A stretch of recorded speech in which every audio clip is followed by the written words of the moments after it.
90.3 FM. I do know that if you're just joining us, prepare yourself. I need you to be part of the conversation this evening. And quite a lot actually transpired today that I want you to be aware of. You do know that right here on the Evening Rush, we give you hot topical issues that transpired in very topical segments of the Nigerian polity. My name is Esther Mwachukwu, and of course, I'm starring the ship this evening along with Mr. Darlington. Mr. Darlington, good evening. Good evening, Esther. How are you? I'm fine. How are you, Esther, sir? 1K Chukwu. I am okay. You had a good time coming in here, right? No problem. In fact, the road is free today. It's because of Dangote Refinery. I suppose so. And all the policemen, they were doing entourage,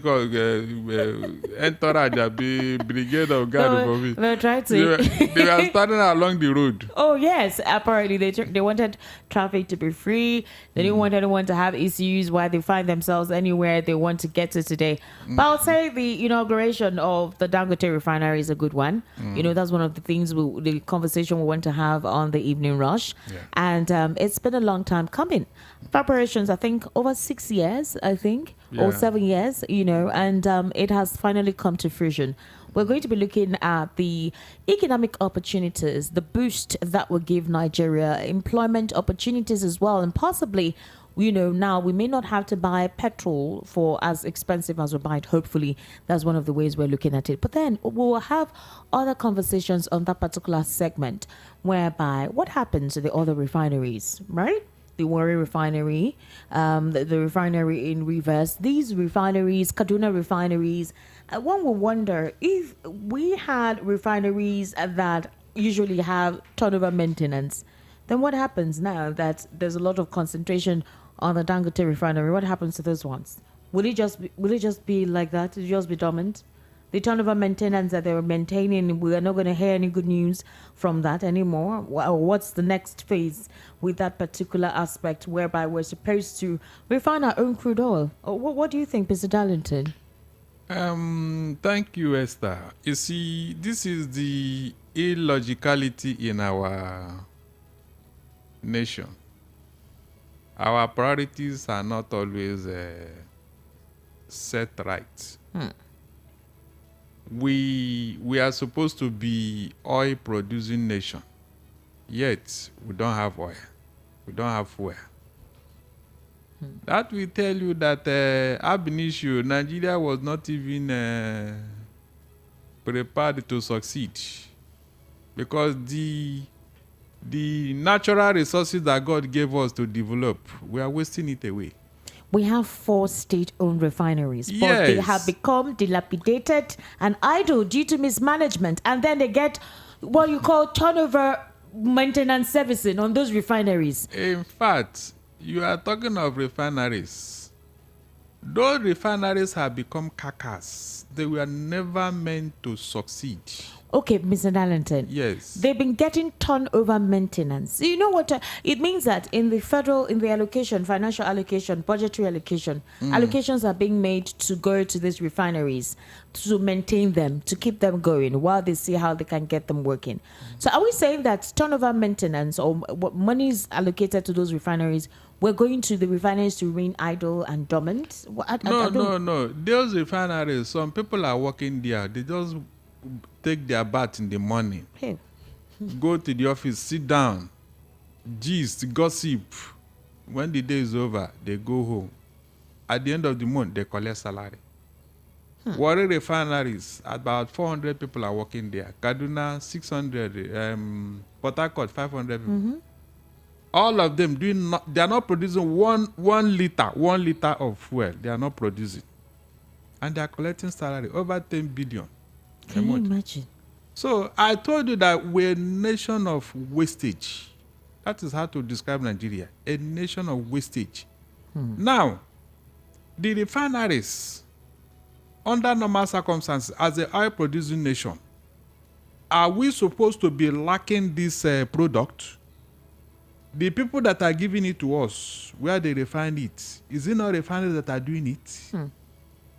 Is it not people that are working there? Yeah, you are talking of unemployment. 4 refineries lying moribund. 4. Moribund. The one in Port Harcourt, Silver, Silver collected 1.5 billion, which we borrowed from China to do turnaround maintenance since 2 years ago. He promised that last year it will start working. Up to today, nothing. Up to today, nothing. That money, we don't know where it is now. They are telling us that they have gone 50%, 70% refining capacity. Yet, nothing. Now, look at all the paraphernalia, all the razzmatazz that went into Dangote's commissioning and all that. You now ask yourself, what happened to our own refinery? You see, Esther, in a situation, in a country where you have a monopoly, that country is heading for doom. America, as the world capitalist state, will not allow it. Remember when Microsoft wanted to dominate both the hardware and the software? The American government said, no, you can't do that. They broke it. But here, all our life now, we depend on one refinery at Lekki. All our life. What if the man decides to go berserk in his effort to become the richest man on earth? He will tell you he's selling his fuel 1,000 naira per liter. Even though we are going to give him the crude, we are giving him crude. As if that is not enough. Esther, just recently, out of the 18 licenses that were issued, some modular refineries have been completed and commissioned. That of Egbe Mohaji is the one that is shocking me. Because NNPC said that they did not get approval to supply them crude. Let me ask you, who is the Minister of Petroleum? President Muhammadu Buhari. Good. So who gives the approval? The president is supposed to give the approval. Good. But now, the one that they just commissioned, NNPC have told you that to supply 300,000 liters of crude to him. So you can see, when we start following that narrative now, they say you are talking of you are bringing sentiment and emotion. Imagine what would have happened if those modular refineries were working. The one in Ohaji Egbema in Imo State, the one at Edo State. So what was all the effort and all the energy and all the money that was invested in them? What happens to them? They are lying moribund now because NNPC said they have not gotten approval to supply crude. But they have gotten approval to supply to Dangote Refinery. You can imagine. You can imagine. When we want to take this argument further now, they will start talking another thing. And this refinery of Dangote was strategically planned. The pipelines are going through the water. Of course, down to Niger Delta. Exactly. To avoid any form of vandalism, they deliberately put it here. So the pipelines are going through the sea. So all from Warri down to Delta through the creek water. Even at that, the siting is wrong. Esther, look at Lagos State. The last time I checked, Lagos is occupying a landmass of 3,577 square kilometers. It's not even up to a local government in Niger State, Juku. It's not even up to. Citing that in there, with a landmass of 2,635 hectares of land, in a small Lagos. Esther, in a small Lagos, that is already built up. Look at that place. If you check the distance between that refinery and some houses there, in fact, you can be looking into the refinery from your house, those that are living around there. The health hazard, nobody thought of it. The inconveniences, nobody thought of it. One road, as I talk to you today, is only one road that is leading to that place. One road. That Lekki. Straight. Exactly. And now, all the tankers, all the business activities that will come up there, go and mark my word, it will not be up to 2 years before people start leaving that place. They will be abandoning houses in that place because it will no longer be conducive to living. It will not. The health hazard alone, you can't comprehend it. Yet somebody choose it. They gave him that land. All of a sudden, there is no more land in the north. No more land. It is this small Lagos, so that people are struggling to get a parcel. They have given Dangote. That is Ikoyi twice. Ikoyi twice. That's what they gave him. Nobody thought of tomorrow. By the time the hazard will start coming, they did not learn any lesson from my Papa Port. Small Lagos, you are choking it with 4 refineries. It's a very 4 huge seaports. refinery. 4 seaports. But Mr. Darlington, let's look at the positive side of this, because we do know there are issues. I agree there are issues. But the thing is this, the idea is to reduce all import dependence. That's one of the situations. Also to support for allied industries, possible increase in carbon footprint, as well as, create employment opportunities for a couple of our young persons. The labor market now is saturated, and that's one way through which we can enable the ease of gaining and giving people employment. And hopefully, crude, that is our natural resource here, we can have access to it without having to rely on importing the crude. These are the aspects through which, a couple of people are actually glad for this development. We saw a lot of big wigs attend that inauguration. We saw former governor of Ogun State, Benga Daniel. We saw Adeleke there. We saw the CBN governor, Kashim Shettima too was there. A couple of friends, big wigs, they attended the event. We saw Donald Duke. It was a very huge one. And the refineries, wow. I when I watched it today, I was like, this is a big feat. This is a huge achievement. Dangote himself actually said that at one point he almost gave up, but President Muhammadu Buhari encouraged him to continue to go on, that what he was doing was a big thing. And other people said Dangote came to Lagos with nothing. And then right now, look at the kind of achievement that he has been able to put in place. We're going to be looking at this later on in the conversation today. Unfortunately, we have a report concerning armed herdsmen. They have come again in Benue State. They've burnt houses. They've killed people. We're just trying to recover from the one that recently transpired in Plateau State, in Mangu, where they literally killed more than 100 people, families, women, and children displaced. They are back again in Benue. And if you look at the locations where these headers are attacking, the communities they are displacing, they have one thing in common: their land, the fertility of the land. And so questions have been asked, because this is a realistic thing. And then we've not heard any security say they have apprehended anybody. So do these people just do what they do and disappear? There's nobody watching. There's no way they can get these individuals, that every time they come, do what they want to do and get out brazenly. Nobody holds them. Nobody questions them. We've not heard any word from the federal government as to, it's become a daily pattern now and is allowed to occur. But some other critics would say Ezendibo at Ajao Estate made a statement concerning, protecting his property by inviting the proscribed group. And then the DSS located him, found out where he was, took him to their custody, and he's already in court. The process is going on. And then we see this kind of volatility take place, such hostility take place. And we've not seen that kind of immediate action to deal with that. It's a troubling development, honestly, with what just transpired in Plateau State and now in Benue.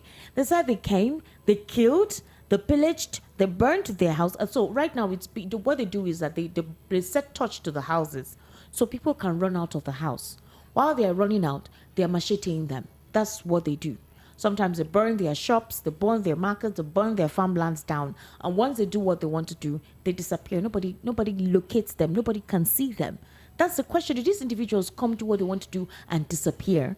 It's an unhealthy thing to think of, and this is a challenge that the president-elect will have to face when he comes on board. The insecurity pervading some regions in the country. Benue, it has become a constant place now. We don't know whether to call it ethnic cleansing, or nobody has that's a way to actually classify it if one wants to understand what is going on in these communities. Another thing to also consider on the hot topic this evening is a situation that a lot of persons have been clamoring for, that should be the cause at the Election Petition Tribunal, and the court has refused to do a live broadcast of the proceedings in the court. They said it is not in the Electoral Act neither is it in the constitution. So there is no law holding that in foot for us to have a live transmission of the process at the petition election tribunal. So they're refusing to let that go. Mr. Samani noted that there is nowhere in the Constitution and Electoral Act for televising court sittings. The court further held that the issue of live broadcast of court hearings has to be a judicial policy that would be put in place by the heads of court. That is one segment that we'll be considering today on the hot topic in the evening rush. Also, President-elect Bola Ahmed Tinubu has urged the Presidential Election Petition Court in Abuja not to harmonize the 3 pending petitions challenging his victory. Mr. Tinubu, who is on, he's defending his election, his win in the February 25 presidential elections. However, he's been challenged by the People's Democratic Party, the APM, as well as the Labour Party. Now, Atiku and Mr. Obi, in their separate suits, are urging the court to either declare them president or nullify Mr. Tinubu's victory and order a fresh poll. The APM, on the other hand, is praying for the court to declare Atiku president. Right now, you do recall that the premise is based, the petition is based on the fact that Kashim Shettima had double nomination, and so that is grounds to nullify, that particular candidate and nullify both of them for being required candidates or valid candidates to run as flag bearers for the All Progressives Congress. And then we're wondering, do we think that the court would grant this particular petition? And on Friday next week, the Supreme Court has slated judgment in a suit seeking the disqualification of President-elect Bola Tinubu and his Vice President, that is Kashim Shettima. That is going to be being heard next week, Friday. Now, we don't know if there will be any deliberate or concrete ruling on that particular day, or there will be an extension, because sometimes the court has a way of extending things to say they want to look at these issues, and before you know, May 29 arrives, President-elect is sworn in. Some persons are saying, why is the election petition not concluded before May 29? Why do we have to wait after the inauguration for cases to continue? Wouldn't the case be cold? But the Labour Party presidential candidate is hopeful and says whichever way it has to be done, he must make sure that he monitors whatever takes place at the election petition tribunal to the latter. These are the topics that we're considering today in the hot topic. Also, we have a particular governor who has been remanded, who is being actually under the watch from the Nigerian police force to say that he bought votes. Now that is even that's a scary one to actually look into. That's a PDP chieftain, and apparently this PDP chieftain was a governorship candidate, right, in Osun State for the PDP. He was the Ogun State's chairperson of the All Progressives Congress, Abdullahi Sanusi, who is saying that the allegation being contained in the interim report of the police investigation is something that they really have to look into. So on March 18, on election day, Mr. Adebutu is being accused of loading 10,000 naira on ATM cards to induce voters on election day. Now, Mr. Adebutu was running as a governorship candidate for the People's Democratic Party for Ogun State. And that is a scary one to look into if you actually read that report. Apparently, there's a petition that has been filed before the Election Petition Tribunal to actually challenge Governor Dapo Abiodun of the APC, who polled 276,298 votes. Now, Mr. Adebutu has not responded to calls to his telephone number since on Sunday, but his spokesperson has denied the allegation and said Mr. Adebutu was committed to seeing out the petition he filed before the tribunal.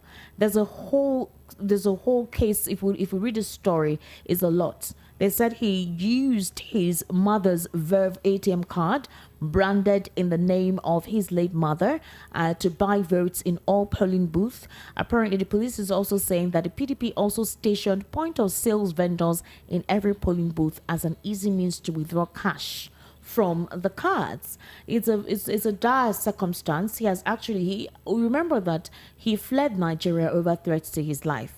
And that he has been indicted by the Nigerian police force for money laundering and vote buying during the last concluded elections. Now, recall, like I told you earlier, that he was the governorship candidate of the People's Democratic Party in Ogun State and deployed 2 billion naira to induce voters. This is a petition. The police are the ones actually making this statement. And so right now he is wanted by the Nigerian police, even though currently he's not in the country. And then of course the police said they questioned some suspects who also bought votes for the Labour Party, for the PDP as well. About 131 members for the Labour Party, suspects rather, who said they also bought votes for the Labour Party too. And one is questioning the viability of this investigation by the Nigerian police in Ogun State. So these are the issues that we're going to be looking at today. The court has rejected the live broadcast of the proceedings at the Election Petition Tribunal. We're also looking at the fact that next week, Friday, the Supreme Court will have to do it, they have to fix a ruling on the nullification of the president-elect and his vice, as well as, the court, rather the APC, the PDP and the Labour Party urging that the elections or the presidential election that was conducted in February 25 be done. There should be a rerun. There should be a fresh one done. That they are either the ones who won. So the PDP is saying they won. The Labour Party is saying they won. And rather than giving that particular win to the All Progressives Congress, there should be a rerun. So they're asking the court to nullify the win, to nullify the votes that were announced by the Independent National Electoral Commission. These are the topical issues that we're considering on the Hot Topic panel today. Now, Mr. Darlington, yes, let's look at this particular scenario. We'll also come back to the refinery, the Dangote refinery, because that's an avenue I actually want us to talk extensively on. Exactly. But what will happen to the refineries that are already in existence if monies are being serviced to those areas? Doesn't mean now that people can go there and buy most of the things that are there. There'll be cannibalization in that particular refinery if we look into that. But before we go back into it, let's hear what the court has said. We do know that there was a huge participation for the just concluded elections. And do you think the court is not being fair, even if it is not in the Constitution, neither is it in the Electoral Act, for not allowing a live broadcast of the proceedings in the court? If you ask me, there is no law. There is no law anywhere, either in the Electoral Act or in the Constitution, that says electoral petition should be televised. There is no section of our laws. But then, law is all about correcting the wrongs. If you are aggrieved, you come before the law court to seek redress. And if you consider the hoopla that greeted this election, you now look at the clamor for this thing to be televised by at least majority of Nigerians. Those who were disenfranchised, they want to see and hear what the court will do concerning that issue. And so, even if it is at the discretion of the court to either televise or not, one would have expected that if the court had been using their discretion on other matters to rule in favor of some people, why can't they use their discretion to rule in favor of the Nigerian masses who are clamoring for this thing to be televised? Why can't they? What is wrong there? What is going on is like a deja vu. We have seen it before.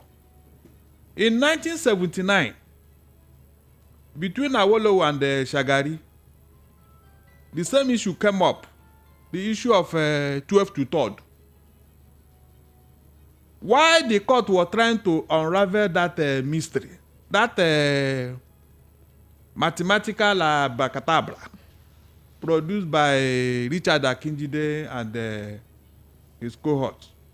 Why the court was trying to find solution to it? Obasanjo was already showing Shagari around the whole Dodam barracks, even when he had not been declared the winner. And seeing the mood of the people, the mood of the nation, the Supreme Court had no choice than to rule in favor of Shagari. According to Justice Douglas Graham, because it was after 6 months, he now gave us reasons why they took that decision. that the nation was under tension, that people were already ready for whatever, and it would have been a suicide for them to go otherwise. When the president was already, the head of state was already showing Shagari around the damn barracks as his new office. You can imagine that. That was what the man explained 6 months after. And to tell you the infamy of that judgment, the Supreme Court said nobody, no lawyer should make reference to that judgment. Till today. You can see the same thing playing out because they are stampeding the court. What APC is doing now, they are stampeding the court as they did, though it was not APC then, as MPN did in 1979. The same thing. All this fire brigade approach to swear in a president-elect. Are you telling me that after all these things, they will not go the way of 1979? That is my question. It's a question. I'm not saying they will do that. Mm-hmm. So, if you don't want to put the country in a high tension mood, why not realize this thing? Why not do the needful? Because it's all about the people's will. It's all about doing justice. Because already INEC have disappointed the people. It was obvious from the way they did and what they did. So, the people are now apprehensive that they wouldn't want another INEC to happen in the Supreme Court or the election tribunal. That is where I was thinking they should have looked into. To say, look, these people, they are already agitated because of what happened with INEC. Let us reassure them by televising this particular case. At least it will calm frayed nerves. That is what I expected. Because it is not as if they do it, it will make any difference. But at least the doubting Thomases will now go home and rest. If they now go ahead, according to them, already they are going ahead, they have already ruled. The interpretation is what the people will be looking and waiting for. That is the truth. I've told you, this is a deja vu. Everything that is happening now, we have seen it before. And that is what APC is rooting for. In Lagos State, they have not even started sitting. No.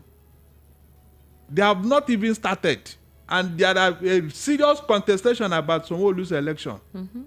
Serious. Yeah, they have not started sitting. They are waiting until they are sworn in. And when you are sworn in, you are the commander-in-chief. The Nigerian president has so much power. That's now, Mr. Darlington. That's the fear that a lot of Nigerians are having. Why don't we wait, right? Where the election petition tribunal be concluded? Remember that last week, Festus Keyamo responded to Peter Obi's statement concerning, because there was a telephone conversation between Anthony Blinken and President-elect. And then Peter Obi now said, why are you congratulating? Why are you giving your go-ahead?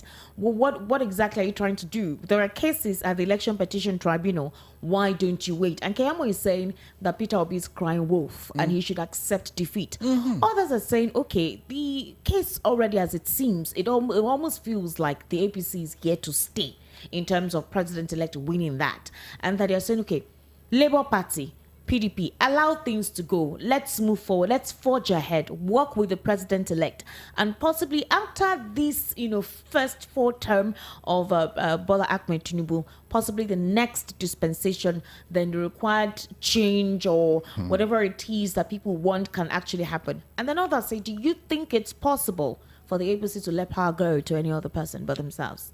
That's what everyone is asking. Some other persons are saying, why don't you be patient and wait? Possibly the president-elect will do what he did in Lagos, in other states of the Federation. There are expectations, heightened expectations. But we've seen a rising amount of insecurity. We've seen a rise of inflation. Unemployment is terrible. Doctors have demanded they just resumed today, but then they're still giving the federal government warning. We still have our academic institutions to throttling behind. There's a lot transpiring, and how will the incoming administration be able to resolve all of these things? The election petition tribunal, some persons already think that they already know how the outcome is going to be. Others are saying, why don't people wait and see how things go? Mr. Darlington, the issues are so many if we want to consider this, to be honest with you. But the question now is, with what is already at play right now in court, for example, the Labour Party is saying that they should be declared the winner. PDP is saying they should be declared the winner. But the APC is saying that there should be no harmonization of their petition to overturn the fact that they won. How do you think the court is going to deal with this? You see, I'm not, in fact, since this matter is in court, we are not trying to dictate for the court. It will be sub judice. What we are saying here is that based on what is out there in the public domain, the discretion is that of the court to decide whether to harmonize or not. That is the truth. You treat every matter on its merits. Some people are saying, how can P2B be shouting more when he came third in the election? But you forgot what happened in Imo State, where number 4 became number 1. After the Supreme Court said they calculated the vote that was denied Hope Uzodinma, and when they calculated it, it now became first. Meanwhile, the 388 polling unit that was in contention, even when it was added, it didn't give Hope Uzodinma victory. Because you only won 2 local governments in Imo State. 2. Out of 27 local governments in Imo State. He won 2. Yet, they gave it to him. So, when you have seen all, like I told you, this is a deja vu. When you have seen all these things, that is why people are apprehensive. That is why the petitioners are seriously in doubt. That is why they don't want to give room for any loophole. They want to take advantage of whatever is available to them to raise alarm. It's because we have seen it before.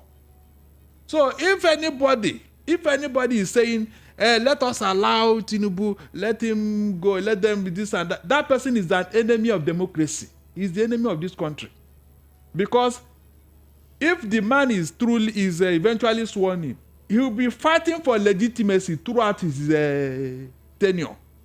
I'm telling you, he'll be fighting for legitimacy. That is the truth. So unless these things are properly done, there will be a lot of doubt in the mind of so many. A lot of doubts in the mind of so many. So would you want to be somebody that when you pass, people will now, they will be making some uncomplimentary sound at your back because of how you got to power? Is that what you want? Already there are so many issues concerning the same person. So why not allow this thing?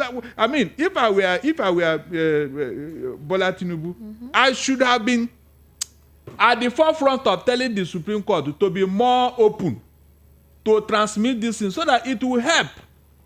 It will help to clear some of the baggages that these people are contest in court. Because he has a lot of them.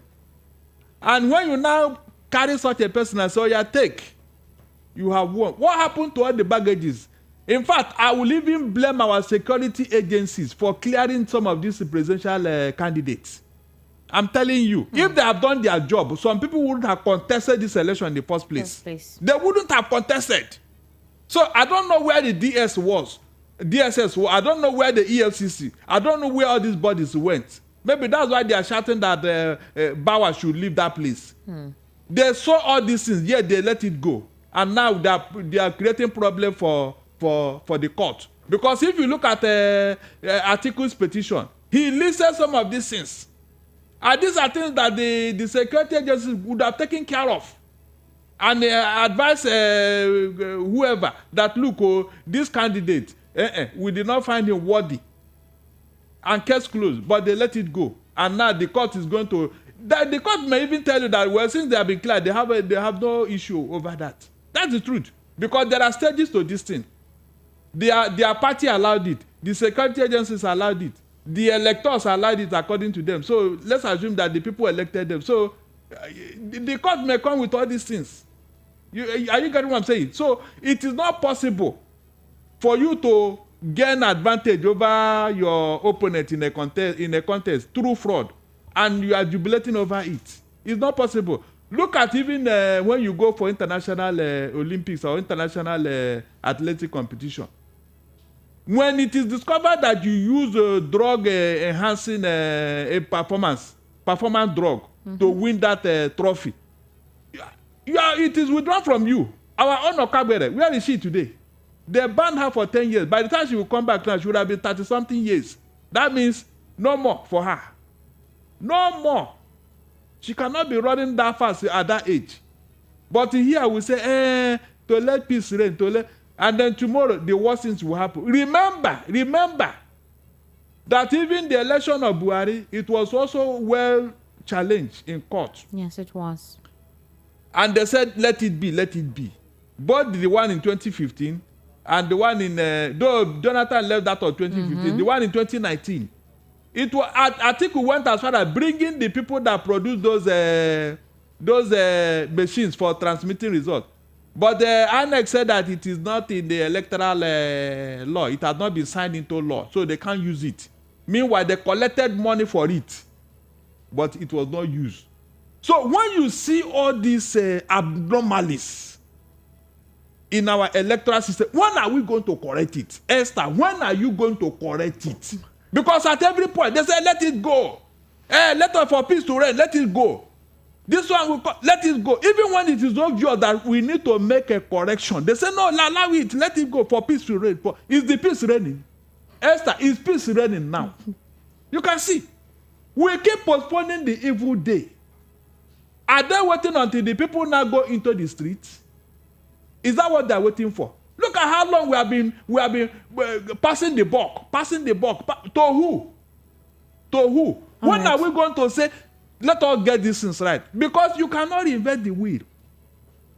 There are examples all over the world on how this thing should be done. Why don't you copy it? Please, why can't you copy it and do the right thing? When other countries are doing their own election, does it generate this heat? Does it cause all this problem, for God's sake? Does it? People will deliberately do something because of impunity, because of arrogance. And some people will say, let us allow it. For our election has been conducted. Let us move on. Where are you moving on to? That was what they told us with Buhari. Now look at where we have moved on to. No, look at where we have moved on. All of them are crying now. The cry is not enough. They still want us to continue. Let us move on. Meanwhile, Tinubu has told us that he's coming to consolidate what Buhari did in office. All right, Mr. Darlington, let's look at the refinery situation. Now, way back in 2022, right? Because we do know that Nigeria's 4 refineries is located in Port Harcourt, Warri, Kaduna, and they're not working. According to the NNPC, they said they decided to shut them down to curb further bleeding. That is according to the group's chief executive officer, Mile Kyari. Now, during a media briefing on the transition of the National Oil Company, he hinted that when normal operations at the refineries are expected to be restored, he also gave a fresh deadline. The NNPC would end the importation of petroleum products in the countries. So he said, our refineries are not functioning today. We deliberately shut the refineries down because it didn't make any further sense to take a $100 per barrel crude oil and put it in the refineries, and products they brought out as only $70. Kyari explained during that session. So he blamed the decision to shut down the refineries on several years of neglect by successive administrations, which resulted in their inability to perform optimally as they were not being operated as businesses. Now, to say something, despite spending billions of dollars by successive administration on several turnaround maintenance exercises, the 4 refineries failed to produce enough products to meet growing local demand, resulting in the country relying on massive importation to make up for the shortfall. Now, if you also see those who are importing those products, they're the same elites. In fact, if you actually look at the head of the NNPC, as a whole, as a body, as the sole importer of petroleum product, it is actually Mile Kyari. His oil company, the Duke Oil or something, it's actually owned by him. So it almost feels like there's a deliberate monopoly of the nation's natural resource in the hands of the few to continue to make money and for Nigerians to continue to almost grope for what is supposed to be theirs. That's one. Two, there was heavy reliance, let's just say optimism on Dangote refinery opening. Now, these 4 refineries, monies are being allocated to these refineries for turnaround maintenance. Every campaign, right from 2000, in fact, from former President Obasanjo, the idea is that we'll resuscitate the refineries. We'll make sure that we'll start producing oil locally. Monies are being spent. In fact, they even bring in contractors outside the country to help them consult and see how they can try to resuscitate these refineries. At the end of the day, Mr. Darlington, nothing. Literally, 4 refineries strategically located, our own refineries. They're left dormant. Monies are being pumped into those refineries for turnaround maintenance, and nothing is coming up. So right now, it almost feels like one man is to decide the fate of Nigerians. Yes, I said it here. Yeah, we are depending on him. So what happened is that, you see, when people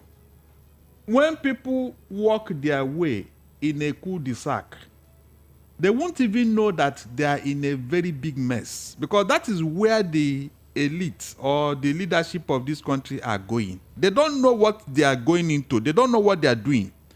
They think that the Nigerian people are stupid. I'm telling you, that is what they believe, that don't worry, they won't do anything.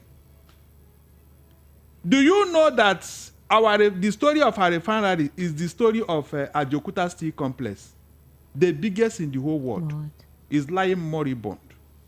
When I read the story of this Ajokuta Steel Complex from one Natasha Akpoti, I almost shed tears. The biggest steel in the whole world, lying moribund there. And you now ask yourself, who is behind all these things? Esther, who is your petroleum minister? The major reason why Buhari took that position, that office, is it not to clean up any NPC? Exactly, and the corruption therein. Please, somebody should answer me. Is that not why he took up that position? We even complain. They say, he was the one that established any NPC. He knows everything about it. In fact, this and that. We had our reservation because the last time I checked, he doesn't have any skill in that area. And I will not prove right now. For 8 years. Mr. Darlington. 8 years, Mr. nothing. Darlington, President Muhammadu Buhari, actually, one of his campaign promises during his manifesto in 2015 was that the refineries will begin to show fruit.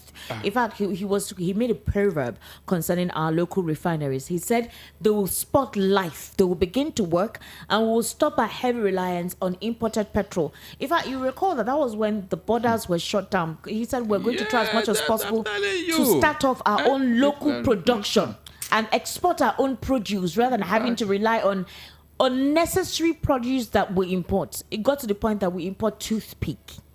And he said all these things need to stop because we actually have the resources. There was a lot at the time. What happened, Mr. Darlington? That was a campaign. That is it. That is why, you see, when you want to rephrase this thing, when you want to you are even making some people angry because you are reminding them of what they have forgotten. Seriously.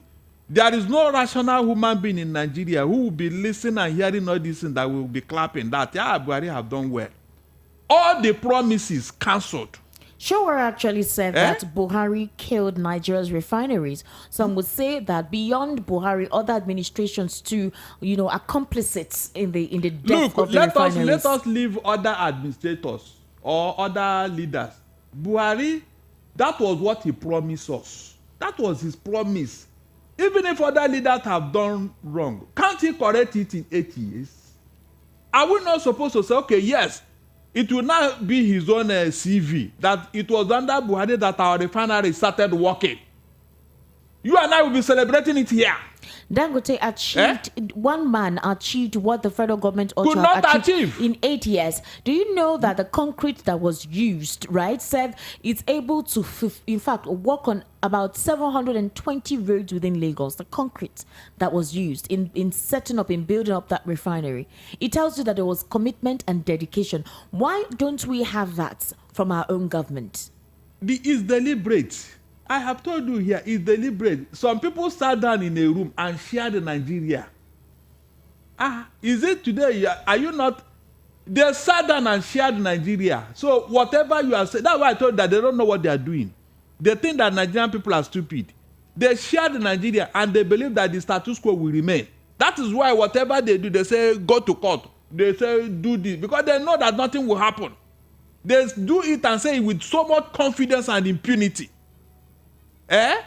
You went to go and buy 20% equity share in a private refinery. Meanwhile, your own refinery, which you promised to revive, is lying dormant.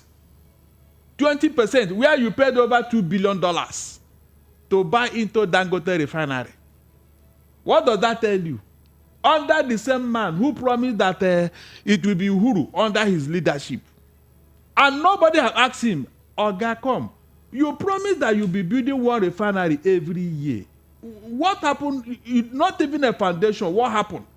This land where they built this one, is it not the same Nigerian land? Or is it about positioning or what? I don't know. At least somebody should ask him. And I know you journalists cannot. Nobody will ask him. Try this in US. It will be a campaign issue against their party. Try it in any other climb. Their party will never come to office. They will never, people will never vote them after lying, after disappointing them. Nobody will try this in US or UK. After your promises, you couldn't deliver. And you still come back to government to come and lord it over. They will never. But you hear, what do we have? What do we have here? Some people look at some people are celebrating that at least, yes, we have. You can imagine.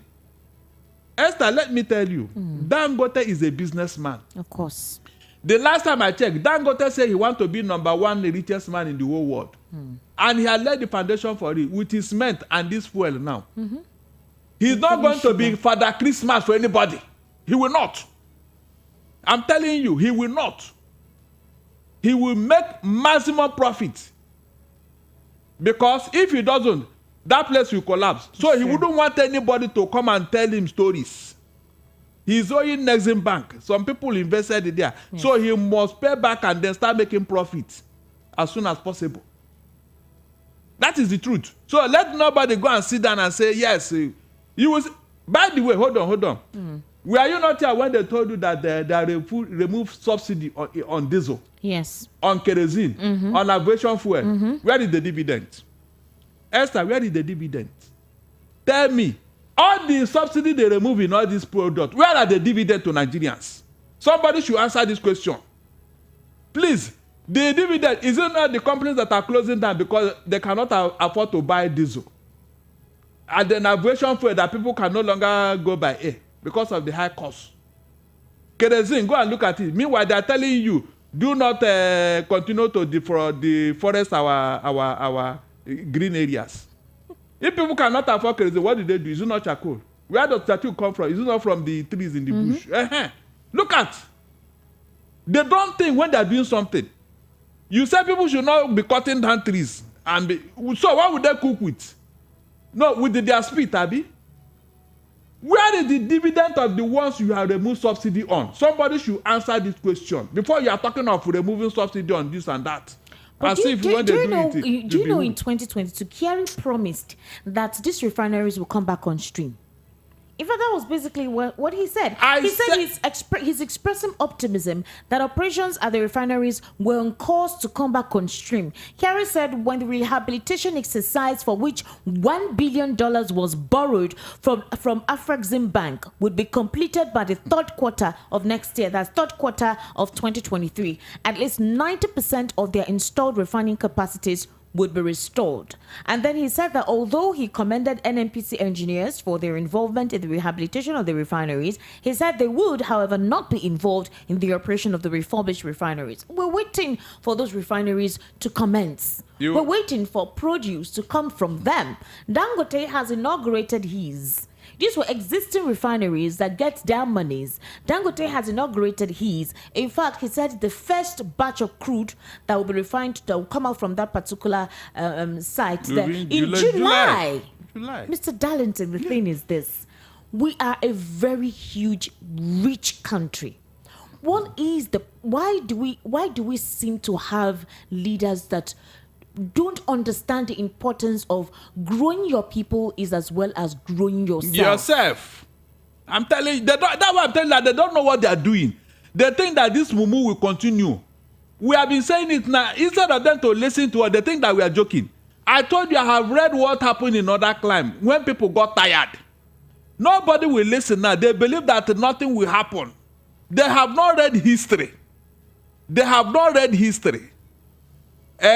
137 million people in an embarrassing poverty level, embarrassing, with the killings going on in the middle belt. Exactly. No, but nobody's paying attention. Now all is good. Maybe they have gone to do clink champagne over there and all that. Meanwhile, people are being slaughtered somewhere.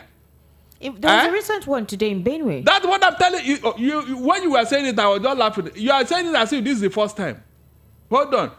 Wait till tomorrow now or before the weekend. You will get tired of counting the killings now. You will get tired. You are just reading it as if this is the first time. Did anybody even make a statement? No one. That is the disheartening part, Mr. Darlington. The people that died are not human beings. Don't deceive. They are not human beings. They are not human beings. Yeah, that's the reason. If they are human beings, you would have seen now. They are not human beings, no. But when some people shot some American officials in Anambra, immediately, 2 days after, they shot the killers. Can you imagine? Yes, now these are the Americans. Mm-hmm. You kill them.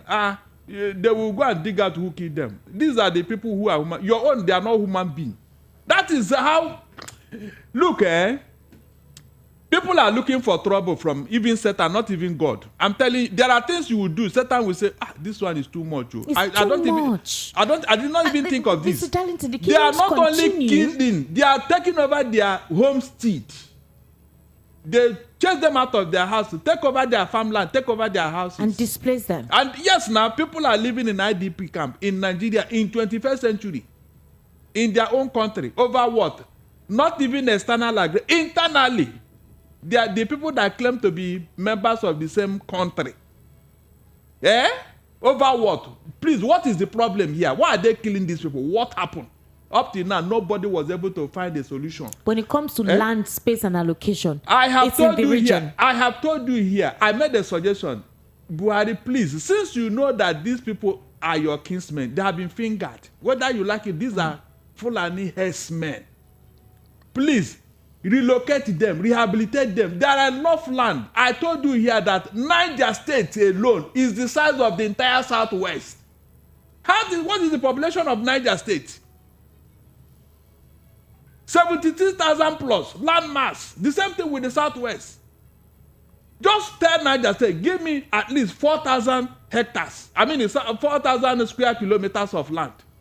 With it, every Fulani man, whether they are coming from the moon or from the Mars or from inner or outer Mongolia, let them come. There will be space for them. You give them a place where they can live and do their business.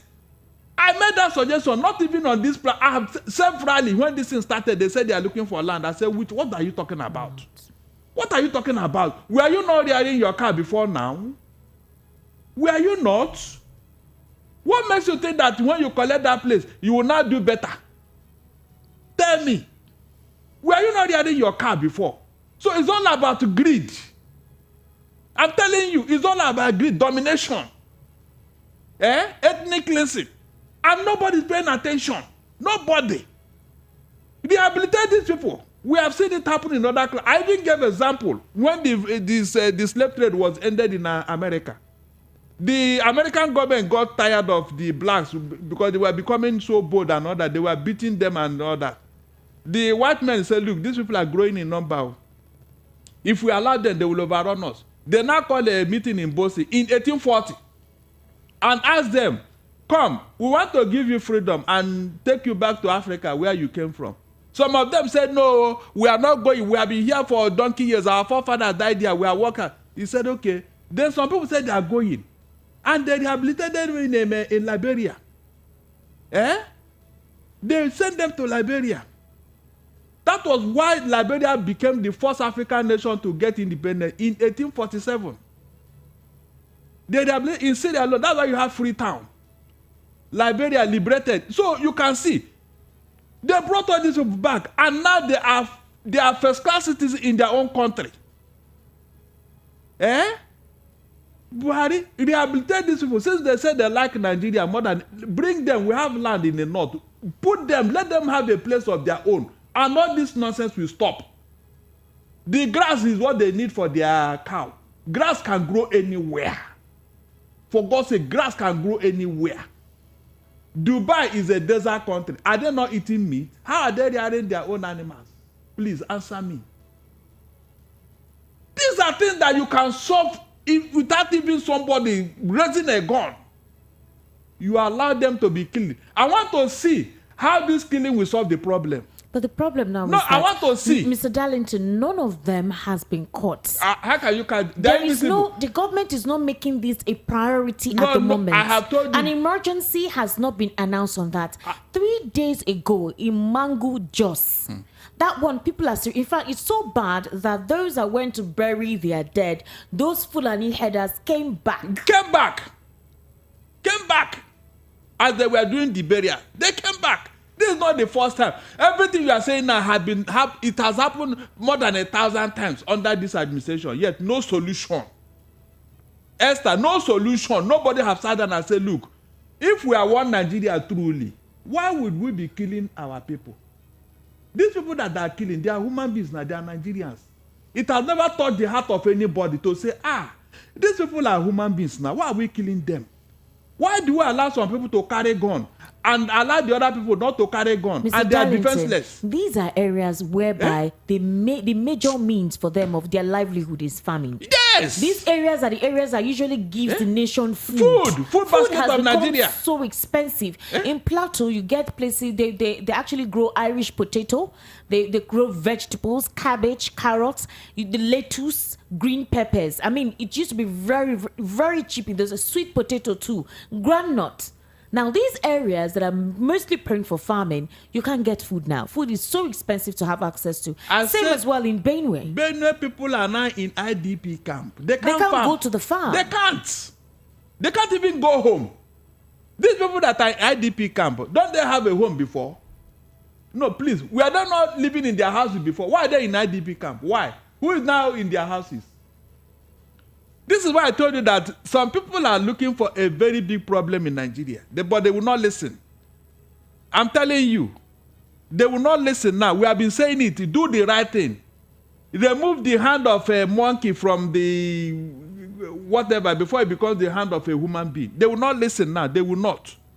They believe that all is well. Nothing can happen. We have the power. We can shoot gun. Look, no gun can defeat angry people.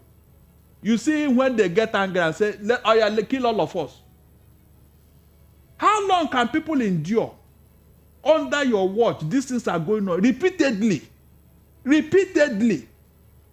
Okay, what is the problem? Nobody has been able to tell us. It's not about land. Please, it's not about land. It's not about where to. It's not. There is something more than this. The people in Ghana, are they not eating meat? The people in Sudan even have more cow than Nigeria. So what is the problem? That they want to delete the people of Middle Belt from the map of Nigeria. Because that's what they are doing. They want to delete them out of Nigeria. All right, it's now time for us to call out the numbers for you to be part of the conversation this evening on the Evening Rush. Is 0700 903 903 903. That is the number to call. 0700 903 903 903. Also, your WhatsApp message is 0700 903 9039. 0700 903 9039. We're streaming live on YouTube as well, so you can virtually be part of the conversation this evening. It's at VOP 90.3 FM on YouTube. Once you go on YouTube, you can actually see us live. Mr. Darlington is right here in the studio. All right, you can call in to ask your questions and be part of the conversation this evening. Please, I want to ask, if Buhari did not solve this problem of Fulani herdsmen, is it somebody who is not their kinsman that will solve it? No, answer me. I said I suggested this in 2 years into Buhari's administration. Rehabilitate your kinsmen, give them a place so that this killing and this noise will stop. All right, we'll have a call. Hello, good evening. I want to see how Tinubu will do it. Hello, good evening. Hello, good evening. Hello, good evening. Hello, good evening. Hello. Hello. Yeah, good evening. Name and location, please. Yeah, good evening. Good evening. Yes, I've been hearing what the people over there are saying about what is happening in our country, Nigeria. Yes. Anyway, my name is Nathan. I'm calling from UK. All right, Nathan. How's the UK this evening? Oh, well, thank God, everything is okay. All right, go ahead. In a country that is well planned, not like our country, Nigeria. They brought this problem on us, and then they went to relax in their place. The more we talk, the more things get worse. Worse. I'm telling you, nobody's listening. I was watching our President Buhari comfortably seated in the inauguration of one-man refinery. This shows that he's not even ashamed of himself. Because if he cannot revamp any of our ailing refineries in the 8 years he was there, then he is happy going to inaugurate one man's business, thinking that that will be converted to Nigerian business. They know what they are doing. Maybe. It's unfortunate. Now, concerning the killings that is going on in the Benue, nobody is going to arrest nobody because Buhari did not even come to rule you. If Buhari came to rule you, he would have done something to transform that country in 8 years. He didn't come to rule you. Who founded Boko Haram? Was it not founded to attack Jonathan? Okay, when Jonathan devoted time to fight Boko Haram very diligently, was it not, said that Buhari said that attack on Boko Haram against Boko Haram is attack against the North? Since he came and this is said about him, has he refuted it? He cannot refute it. Buhari is just deceiving the gullible Nigerians. Before ever he came in, I told some people who was, deceived by the fact that he was an army general. And because of that, he would fight against Boko Haram. He will defeat Boko Haram. But unfortunately, they didn't know. I told them point blank that this is the man that founded Boko Haram. Will you kill a child if you give birth to? Nobody is fighting nobody. Nobody is arresting nobody. So I'm sorry for those people, the Benue people. They are crying for nothing because nobody is coming. If they do not make any effort to see what they can do, nobody is good. The greatest achievement of Buhari is the arrest of Nnamdi Kanu from Kenya. That is their achievement. Look at Nigeria. Of all nations, we cannot revamp one refinery in 8 years. Then when they came in, they were blaming PDP, what PDP did. And this is what happened here in the UK. In the UK here, when the Labour Party was defeated by the Conservative every time was saying, oh, Labour Party destroyed everything. Oh, doing the same thing Buhari was doing. I think within 3 months or 6 months, the UK people, London people, called them and said, if you cannot correct what you said Labour did, yes. that is not good. Yes. Please change your job. Abi? They told the Cameron, yes, point blank, exactly. If you know you cannot correct it and you came to blame Labour Party, change your job. Immediately they sat up. Abi? And the things began to change. But these people started from day one up to yesterday blaming PDP, and now they have left PDP and they are blaming COVID-19. They are hiding behind anything they can lay hand upon. And the riffraffs around the government house are coming out. The people we didn't vote for, the people we didn't know who they are the people coming out to address the nation, address Nigeria, telling us what Buhari has been doing, as if we are not seeing it. People are dying. When Buhari came in 2015, exchange rate was 240, 250 per pound. I'm talking about pound. Today, how much is it? 900 and almost 1,000 pounds. And they are saying, oh, the Buhari has done this, Buhari has done that. Somebody was asked on the street of Lagos, how do you compare Buhari's administration and that of Jonathan? This young man got angry and said to him, he beat his chest and said his mother died in 2015, that he bought a bag of rice, 7,500. The equivalent value of that rice is between 40 to 50,000, which means, remind you, the basic salary in Nigeria now, which governors do not even want to pay, is 30,000. So your salary cannot afford the rice. Which means a civil servant cannot buy a bag of rice in Nigeria. And they are hailing Buhari. He has done this, he has done that. I do not know what we can do in that country. And now, look at what they are calling this man, the president-elect. He is coming to do this. He is coming to take over. He is coming to take. This man is not going to change anything. Right, mark my word. Thank you, Nathan. Thank you so much. We need to take all the calls, okay? I do appreciate your calling into the program this evening. My happiness is that everybody is aware of what is happening. Hello, good evening. The seat is over. Hello, good evening. Good evening, ma'am. Good evening. Name and location, please. My name is Udom. I'm calling from the Koto area. All right, Udom, go ahead. Mr. Ladington, God bless you. Amen, my brother. Mr. Ladington. I'm hearing you. Mr. Ladington. I'm hearing you, man. I'm hearing you, please. I'm hearing you. Udom, I'm hearing you. It's very, very sympathetic for where we are in Nigeria. In fact, it is more than sympathetic. It's very, very sympathetic. I don't even know where to start. It's very sympathetic. It's more than sympathetic. People are being buried in mass grave. I'm very sympathetic in the way that you know and the painful situation of this country, and you always tell us about the history and everything concerning the nation. All right, as a younger one like this, I don't know where to start.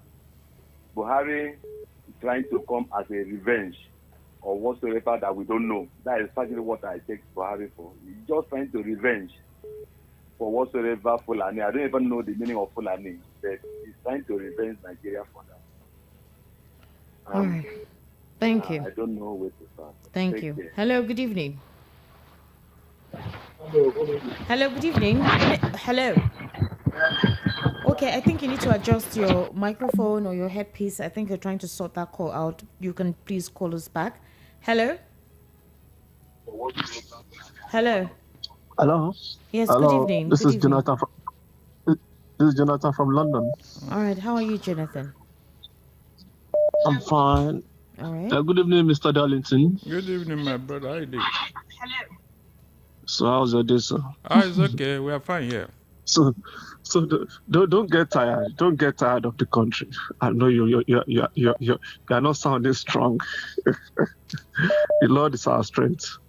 So let me quickly comment on the refinery first. So I saw the group of people that came around to commission the refinery today, and I look at everybody's faces. I saw the legislature, the executive, as some part of the judiciary. So these are the people that legislated upon the law of the country, executive that signed those bills, and these people cannot work together to make the refinery work. I have not seen any shame that is higher than this. I have never seen any shame. The people that is in. Hello. We lost that connection. Hello. Please, when you do call in, turn off the audio of your radio. That's very important so we can hear what you're saying. Please, Mr. Jonathan was speaking and then the connection went off. Please, you can actually do call back. Hello, good evening. Hello, good evening. Good evening. Name and location, please. Yes, my name is Okay. I'm calling from Lagos. Okay, how is Lagos today? I'm fine. Go ahead. I'm so surprised that such kind of radio exists in Lagos. Really? Yes, of course. I am very, very surprised. I thought this station is from maybe Biafra or something. All this. No, I didn't know that this kind of radio.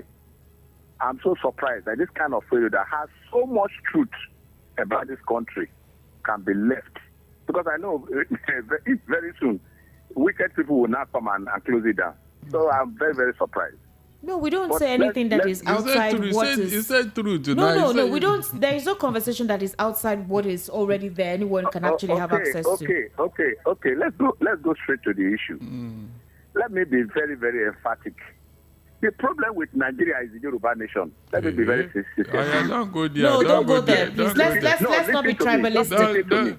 Listen to me. The Yoruba nation, listen to me. The Yoruba nation are the champion of democracy in this country. Okay, are you saying... If you go back.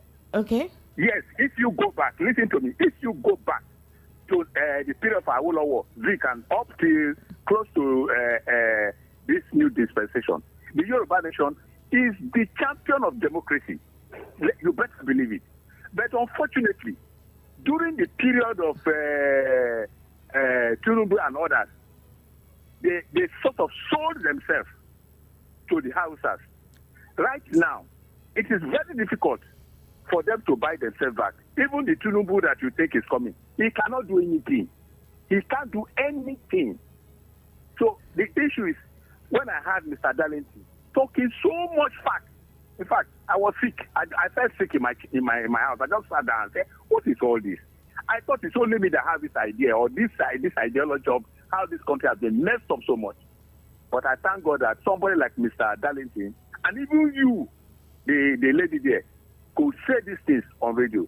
I want to say thank you to each and every one of you in the studio. All right, thank you very much. And God My bless you. Bible said you shall know the truth and the truth shall set you free. All right. Remember that you can actually send us WhatsApp messages on 0700 903 9039. 0700 903 9039. The number to call is 0700 903 903 903. 0700 903 903 903. Hello, good evening. Hello. Good evening. Good evening. Good evening. How are you? Yes, sir. Good evening. Good I'm evening. fine. Your name, please. Mr. Darlington, I beat you. Okay, my brother. Honestly. Please, your when you name? started, Your name. Okay, this is Chooks from Oshodi. Chooks, all right, go ahead. First of all, I want to thank Mr. Darlington. All right. You know, people are commending you, and I want to join the league of people that are commending you. You are good. And many a times, I liken you onto one man in DSS custody that the court have given order to release. You know, you speak the truth like him. And I must say you should continue in that way and manner. And may God bless you. Amen. Now, what I want to say concerning this Benue people, it is the time they realize that what is coming to them is jihad war, it will be too late for them. It's better they rise up now and defend themselves like T.Y. Danjuma told them. That is just what I want to say here. They should rise and defend themselves. They should not wait for government. It's jihad that they have brought to them. It's very simple. All right, thank you for calling. All right, thank you. Hello, and that is what we want to avoid. Hello, good evening. That is why we are shouting. That's what we need to avoid that. Yeah, that's why we are shouting. Hello, good evening. Good evening. We can hear you. Go ahead. What's your name? My name is Amos. I'm calling from Lagos, Thailand. All right, go ahead, please. I want another for refineries. May federal government. Hello? Oh, we lost that connection. Hello, good evening. Hello, good evening. Good evening. Name and location, please. My name is Festus. I'm calling from Kenya. All right. Go ahead, Festus. Mr. Dality, nice one. What you are doing, keep it up. You are speaking the truth. And everyone can hear you. I want to say something here about the refinery. I've said it before, I'm still going to say it again. I can still remember vividly. I don't know if you still remember Esther and Mr. Dality. I don't know if you still remember. When MTN came, MTN was the first network in this country. When MTN was selling, MTN line was about 8,000 naira. Okay. Hello? Oh, that connection is poor. Hello? Hello, good evening. Change your position. Yes. Hello, good evening. Okay, please, when you call, turn down the audio of your radio. It's important so we can hear you very well. Hello, good evening. Hello, good evening. Good evening. Hello, good evening. Yeah, good evening. Name and location, please. I'm calling from Germany. My name is Michael. Michael, welcome to the Evening Rush. Yeah. So, I thank what Mr. Darlington is saying. Hello? Hello? Well done, my brother. I'm hearing you. We can hear you. Please go ahead. We need to take all the calls. Go ahead, please. Yeah, so I thank Mr. Darlington. All right. And you people, what you people are doing. My question is, what's the difference between what Darlington is saying and what Mazen Nandikali is saying? We cannot hide it from the truth. Mr. Darlington is saying the truth.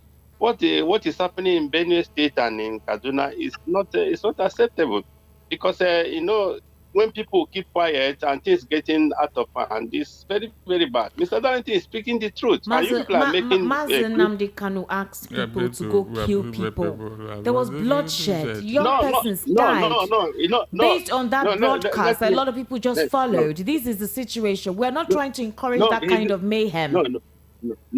No, he's not telling people to kill anybody. He's speaking the truth. Because did you listen? During COVID, did you listen to some of the broadcasts there, where they were talking about arms? Where persons were calling and saying, "This is where the gun is. Go and do this. Go to this person's house. Go and do this." These were the things that he said. Not that I'm supporting Nandikan. I'm say this man has been saying something since 2014 and telling the Nigerians what is about to happen. And people just ignore him, say this man is a madman. Now, what Mr. Darlington is saying is writing. Mr. Darlington is telling the truth. Now, it just seems like Nigeria is just starting to realize what is happening. Until people get killed, because they said Nigeria have to dissolve. Until they dissolve Nigeria, Nigeria will dissolve us. Nigeria will kill all of us. Because the truth must be said. That's my quote. Truth must be said. Right, only the truth will set us free. Thank you very much. We need to take all the calls. Hello, good evening. Hello. All right, we lost that connection. 0700 903 903 903. Hello, good evening. Hello, good evening. Hello. Good evening. Name and location, please. Yeah, this is Mr. Diwali from Okota. All right, Mr. Diwali, please go ahead. Yeah, I'm very happy with what Mr. The man there with you. Mr. Darlington. Mr. Darlington, I so much appreciate, because the way Nigeria is going, we only need to have a very good leader, and that's the problem. That's all, leadership. Mr. Darlington has said a lot. And Nigeria people, they don't have focus. If people think about what is going on up and down, this killing, it means nothing to some people. Mostly some who are getting some things, feeding from there. I'm telling you. And that's why they don't care about all this killing going around. Well, it's very... I'm telling you. Mr. Darlington. Hello, it's not even a prestige to the whole federal government or every other people, praising that if an individual could set up a refinery and they work for many years. Hello. Okay, this connection has issues. Mr. Darlington, do you know that sometimes our politicians know that the repercussion of some strategic planning they're doing would mean loss of lives? Of course. But they'll tell you that, okay, that's part of the Of course. There are people who call collateral. Yes, a collateral damage, expendables. There are people that are expendable, like this 137 million. Don't you know that the more poor people you have, the better for them? Can't you get it? It's deliberate. I have told you, it's deliberate. This is, if not, why is it that these people have not concrete effort? I told you how China deliberately pulled 600 million of their people from lower class to middle class. And that is the China that is booming today. Conscious effort, 600 million. Put them from the lower rung of their society to the middle class. Here, what do we have? It is either you are rich or you are poor. Oh. Nothing. And it is the middle class that drive any economy. Anywhere in the world. They kill the middle class. And then reduce them to nothing. 137 million Nigerians in this. In fact, I don't know how to describe the poor. They say it's multi-dimensional. That means in several ways they are poor. If we have to look at some events that transpired last year, from the adulterated petrol that actually crippled quite a lot of business, especially those who are into e-hailing, whereby nobody made any accountability. They said they are going to compensate what happened at the end of the... There was no compensation. No sanction was done. A team was set up to investigate what happened, how that particular product came into the country, because it means that those who were supposed to do due diligence in terms of testing... They trace it to Duke Oil. Who owns Duke Oil? Who owns Duke Oil? Esther, answer me. Who owns Duke Oil? So how can... Oh, you want to sanction him? Go and sanction him now. You don't know that there are people who can kill in the presence of police and walk away. Well, Duguwa, who burnt down NPP headquarters, campaign office in Kano. Is he not the one that trying to become your speaker? He's moving around as a free man. And nothing's going on. What will happen to him? What will happen to him? Esther, you don't know how these people have sunk Nigeria. We are down below. You know, in the ship, there is a place they call down below. That's where we are now. We have sunk down below. That is where they have kept us. That is the truth. So all these things is just a small screen to tell you that they are doing something. They are not doing anything on your behalf. Why do you think they are insisting that one of their own should take over? To continue from where they stopped. Until the bubble bursts. Esther, go and mark it. If these people don't change their ways, Nigerians are going to say enough is enough. I have said it here, nobody will listen. Did they believe that answers will happen? That was just for the police. So police, even the police, they have not learned any lesson. They have not learned any lesson. So if this thing, I want to see. I pray in my lifetime, I want to see how Nigerians will continue to endure and tolerate these things. Somebody on YouTube actually said, I am from Benue. Any community that defend themselves from being attacked by the headers, you see army coming heavily on them. Many youths have been arrested and taken away by the army for defending them. Good. That is Nigeria for you. Yes. And so it's obvious that there is a deliberate I said autumn through the House of Assembly in the state. They legislated on a vigilante group there, and then they armed them to defend themselves, to defend Benue people. And IG disarmed all of them and arrested some of them. And IG, Idris.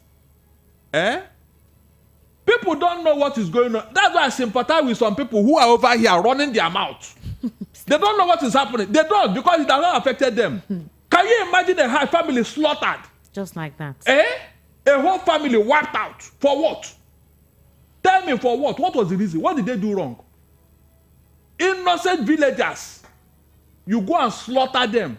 And the people that are laughing over here think that after Benue and the Plateau, they will stop, Abi. Yo, just wait.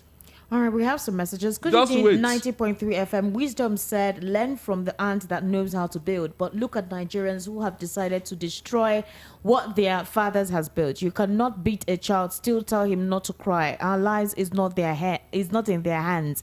Every evil work must be tested until that time comes. And this is from Kenneth from Okuko Michael. Thank you so much, Kenneth, for your message. Good evening, Esther. Please, my prayer is that people that blindly support APC and Tinubu may APC and but for we that are afraid of them, may Baba God save us. I'm Ekele from Agege. Thank you, Ekene, for your message. 0700 903 903 903. That's the number to call. Hello, good evening.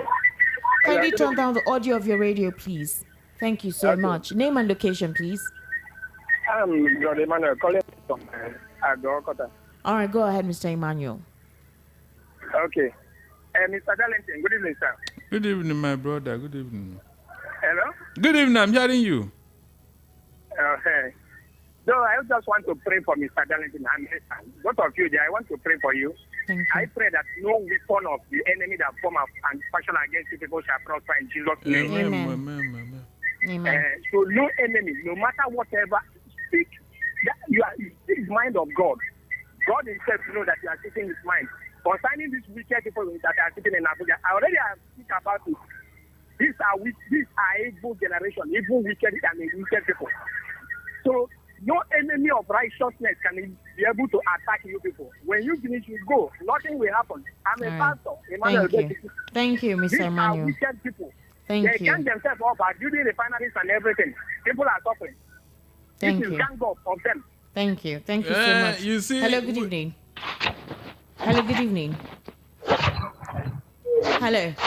Okay, when this number calls in, there's feet noise, dragging. Yes, I don't know why. Yes. All right. Hello, good evening. Hello, good evening. Okay, please, when you call in, kindly turn off the audio of your radio. Please, that thing distracts. All right. Hello, good evening. Good evening. Good evening. Name and location, please. Family from Command Paja.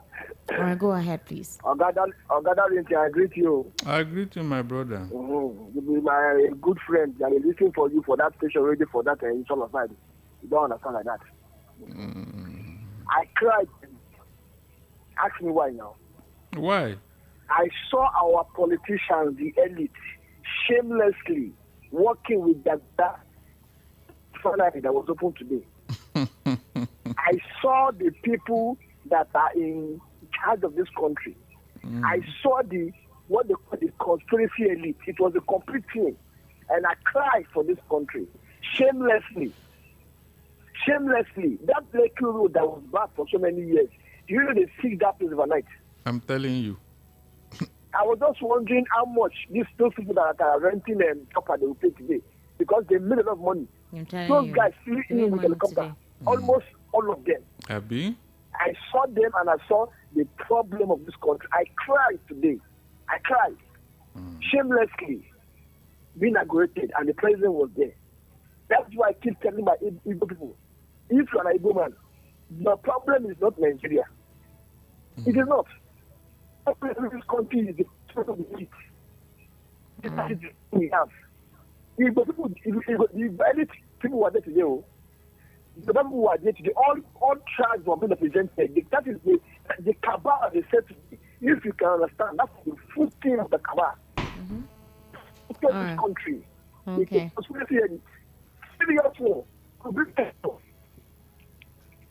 But for how long will they continue to play God? That is my question. They are not. They should have veiled themselves with the. Hello, good evening. With the knowledge of history.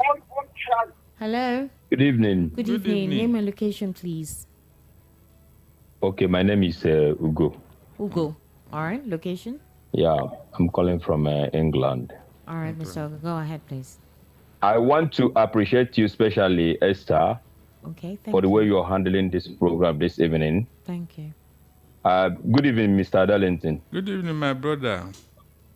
I'm very, very grateful at least she was able to allow you to say a thing, unlike the previous time that it seems as if you were fighting with the presenter, Precious. Okay. She's very calm with her presentation, and I must commend her for that. Thank you. My statement is, my argument this evening is very simple.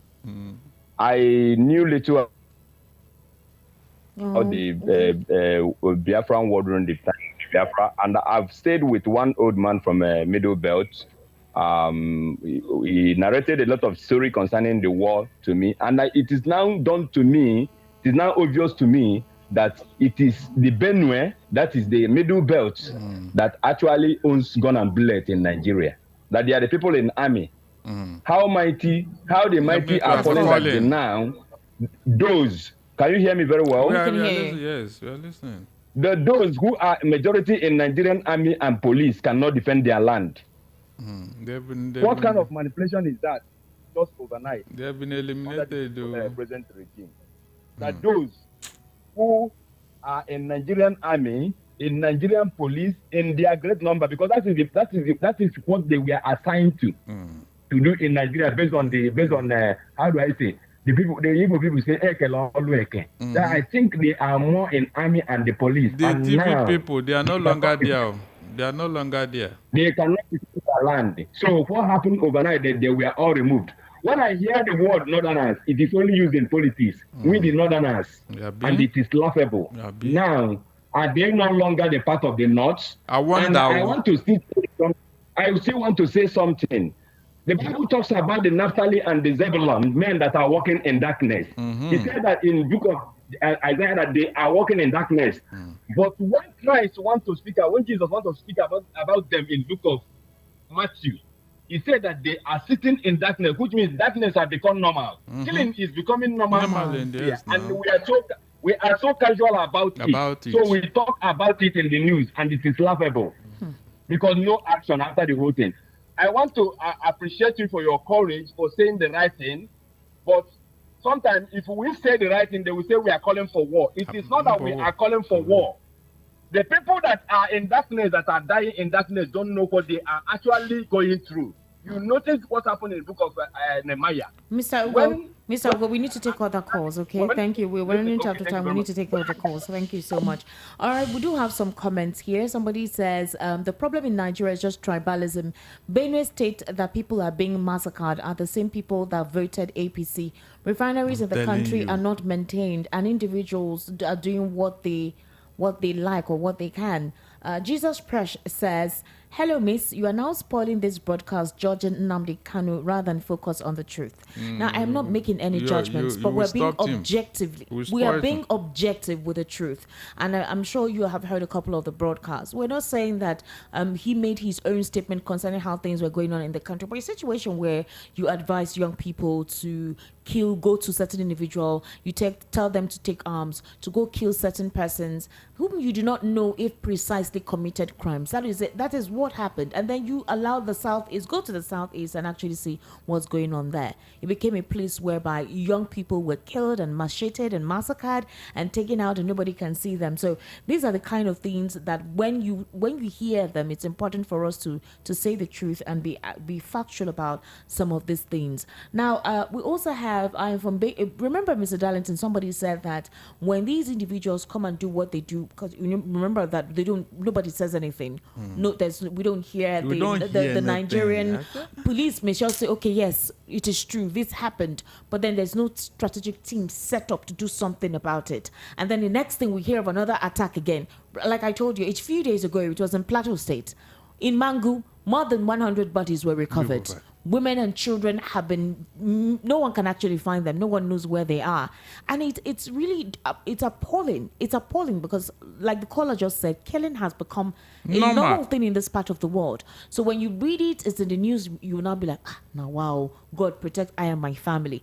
At what point will we continue to say God protect I and my family till it comes to one's doorstep? That's a question that we need to ask ourselves. Do you know that the spirit of these people will be haunting all of us? Exactly. This innocent soul, their spirit will not rest.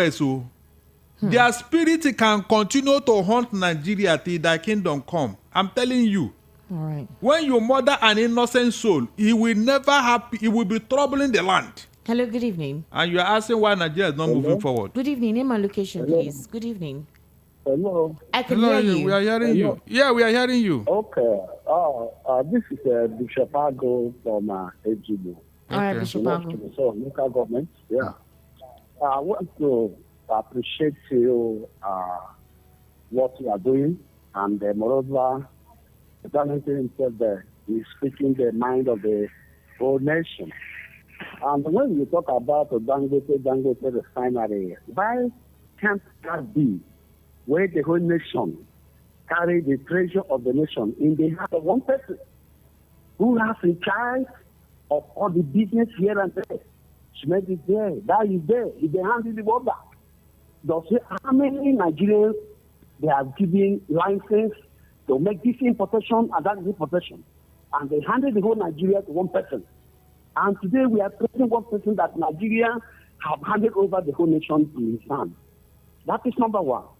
And there is nothing that the APC government will do.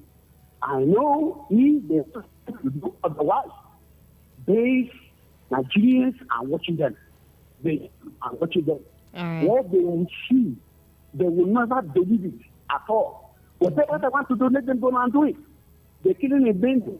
They're different altogether. And those people that are killing, are they animals? In fact, it's very, very painful. And very, very painful. Very, very painful. Have nothing to say anything. And other areas, nothing concerned about the presidency.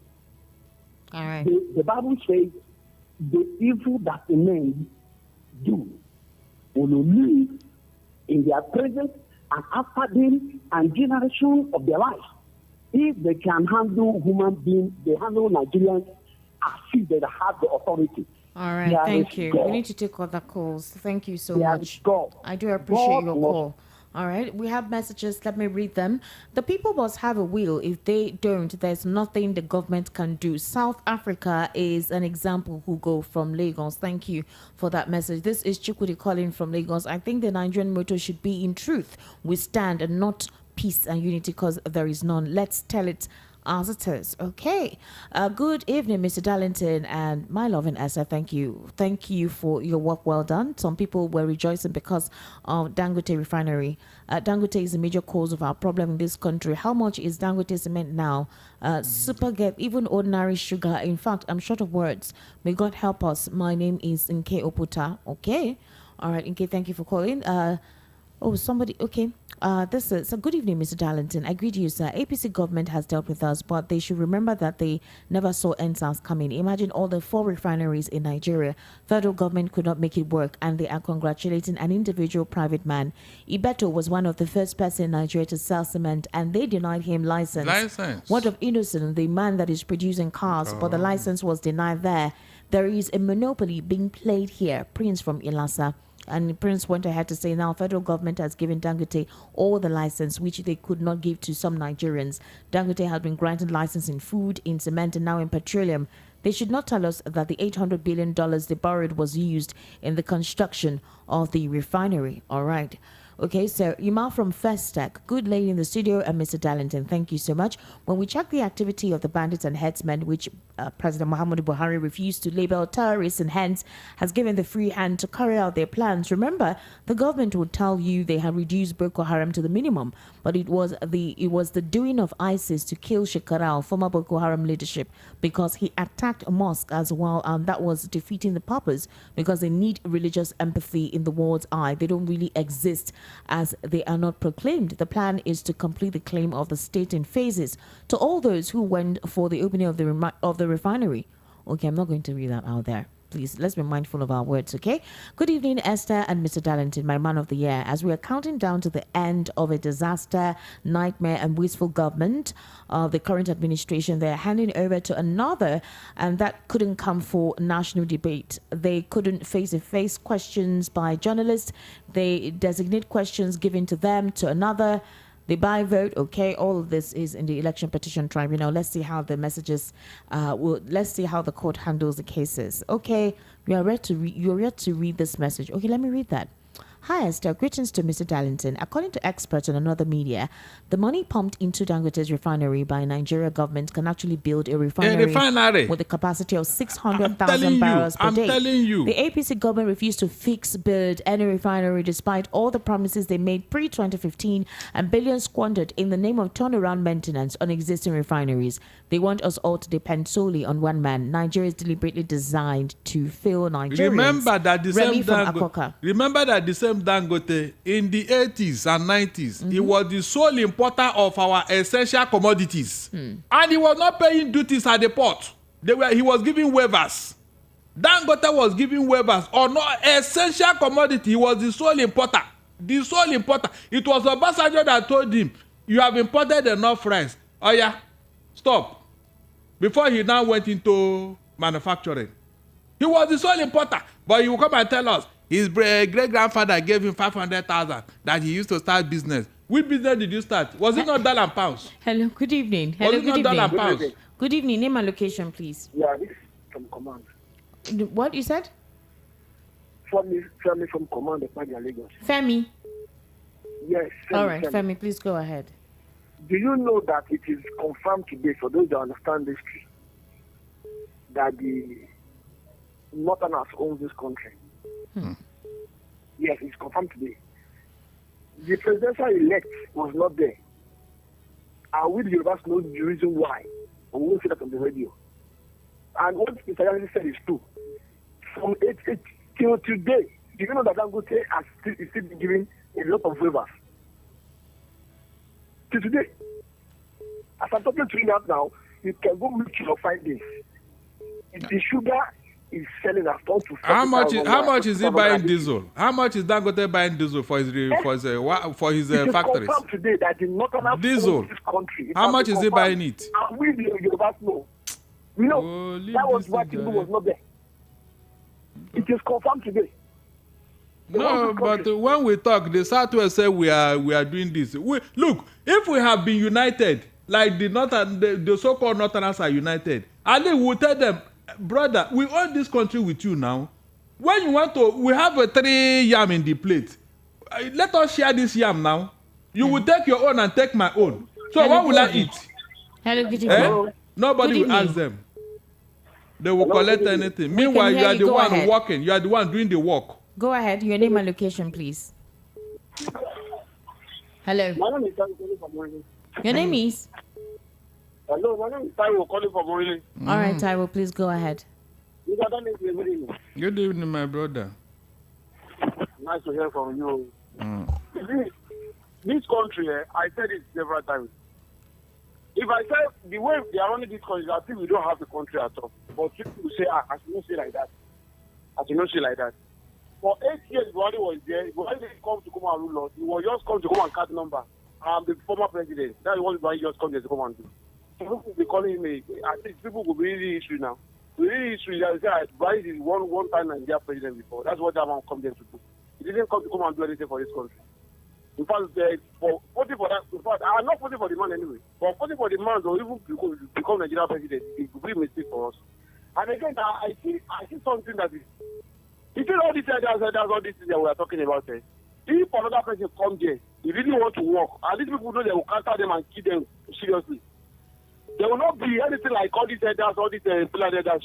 All of them will just go somewhere, come sit down. They will go and sit, they will go and hide somewhere. But they will kill them seriously. But at the end of the day, they know it's party government you are doing in Nigeria. That is how this thing is going on. All right, thank you. We needed to have we needed to have done something under Buhari. We should have come together and sit down and discuss Nigeria. Hello. Discuss Nigeria so that this killing will stop.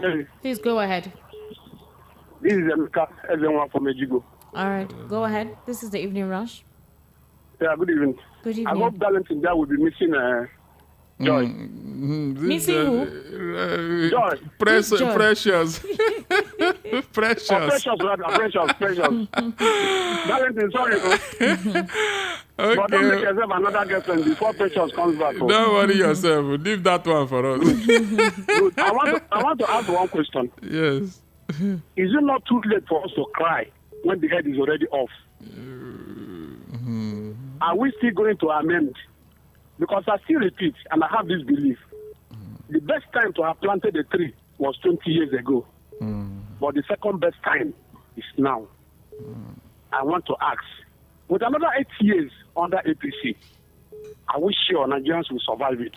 Don't worry. When it get when the cup is full, the water will start. Exactly. We're already at the bridge already. Don't worry yourself. To be working. Don't worry Something yourself. will work. That's why we're having this conversation. Yes, That's why don't we're worry. bringing most of these things to the Are fore. we sure the governments are hearing us? Well, they have to. We cannot. What is the essence of the media existing if these issues are not brought to the forefront? For the That is the government that values essence. media. For the government that values media. No, they are. If you want to know whether they are listening, say something against them now. No, you. It's true now. It's very true. I'm just living in optimism. That it gets better. They are listening. The way I'm seeing it. No. There will be no light at the end of the tunnel. Let's continue to have that It's just that they don't want to do the right thing, and for reasons best known to them. Because everybody should pray for Nigeria. Yes, we are. Because we are really in trouble. In other climb, Esther, look at how simple they take government. Look at how simple they take government. Hello, good evening. All this personal aggrandizement, you don't see it in UK. Even in US. Yes. They don't have time for all this domination. You play God. You want to act like God. Nothing will. They don't do it. Look at Donald Trump, former American president. Look at him going through court process. Because he was toasting a woman or whatever. Can you just imagine? Can you just imagine? Can you just imagine? All right, we still have a few minutes to run off to be done with the evening rush right here, and we actually talked quite a lot of things. We talked about the fact that the inauguration of the refinery today is a very good feat. You know, Dangote Refinery is a good one. In almost 6-7 years, has been able to complete that. It's a very grand feat. If you had watched it today on television, you would have seen the massive refinery, and of course, we already know what the employment opportunity of this is going to be. The improvement is going to be done with in the labor market, the essentiality of the entire process, which will enable everyone. And so these are basically the issues that we're considering right here. We also looked at, would I say, the killings in Benue State. We considered that as well. We also talked about the APC and the Labour Party saying that there should be a recall, fresh elections. Tinubu is saying that the petitions, that is the APC and Tinubu are saying that the petition should not be harmonized. And so these are the issues we're considering. The Supreme Court will definitely want to hear that next week, Friday. That is a nullification of the All Progressives Congress presidential candidate, that is the president-elect. These are more what the things we talked about. And Esther, so, yes, Mr. Darlington. The so-called employment prospect in Dangote Refinery, has anybody investigated and interrogated it? I am very, very sure that half of the workers there will be foreigners. No. There's an agreement. Hold on. Which agreement? Is it the agreement? Dangote want to maximize profit. AI is going to do most of the work. He will calculate to the last drop of anything that will come out from that. The last drop. Mr. Darlington. It will not miss. Mr. Darlington. So, machine has taken over the work of Darlington, human beings. I do appreciate your coming to round off. The next program is coming in. All these things about he's going to employ.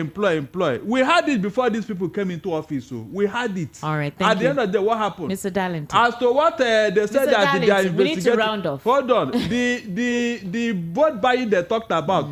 It don't investigate only PDP and Labour Party. Investigate everybody so that we know who is more guilty. All right, thank you, Mr. Darlington. That is what we are saying. We need to round off the program right now. Thank you so much. My name is Esther Nwachukwu. You can follow me on social media at Esther Nwaz. That's ESTANWAZ on Instagram. On Facebook is at Esther Nwachukwu. On Twitter, Esther Nwachukwu as well. Mr. Darlington was my guest this evening. Mr. Darlington, are you on any of the social media platforms? All right. Mr. Darlington, thank you so much for your intellectual input on the program this evening. We do appreciate you, as usual, for coming in. Remember that the Evening Rush is Monday to Friday. Join us tomorrow as well. Do have a blessed evening. We have our next program coming up next, and we do hope that you stay on with Voice of the People 90.3 FM. Thank you.